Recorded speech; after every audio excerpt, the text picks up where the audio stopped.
Я его не знала, он, оказывается, друг моего двоюродного брата.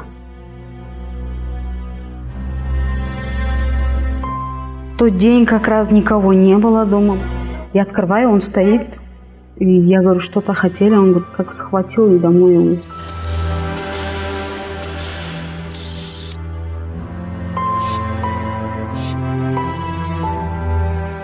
Его родители позвонили моим. Они же в одном ауле живут. Сказали, что типа якобы я беременная от него. Мои поверили сразу.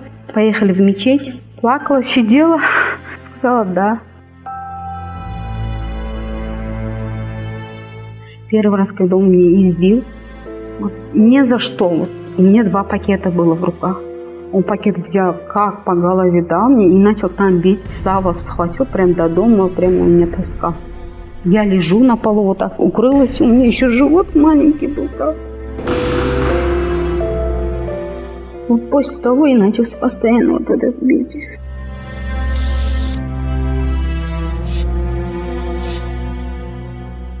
К своей сестре ходила. Ой, говорит, разбирайтесь сами. Мы не вмешиваться не будем. Я говорю, это куда мне теперь идти? Я же обратно вернуться не могу. Я в халатах, в тапочках, копейки нету. В положении в этот момент. Вообще растерялась. Я к его тете вернулась. Ей рассказываю, показываю, вот все. Она, ой, а что это так? Бывает такое, когда только вот семью создает. Сразу же позвонила ему, что вот она здесь. Он даже меня до того приучил, что избивать не до такой, я не плачу. Встанешь, как ни в чем не встанешь, будешь готовить, убираться.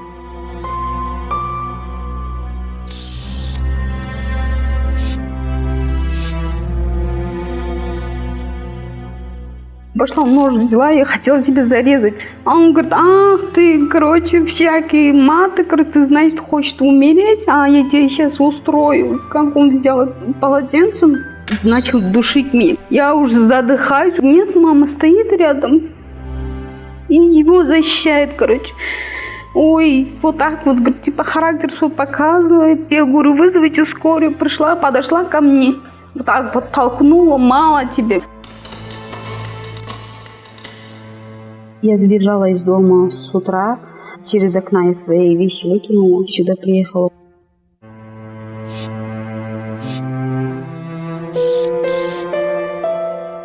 Сейчас я на 8-м месяце беременности. Хочу теперь жить для себя, для своих детей, чтобы он меня оставил в покое.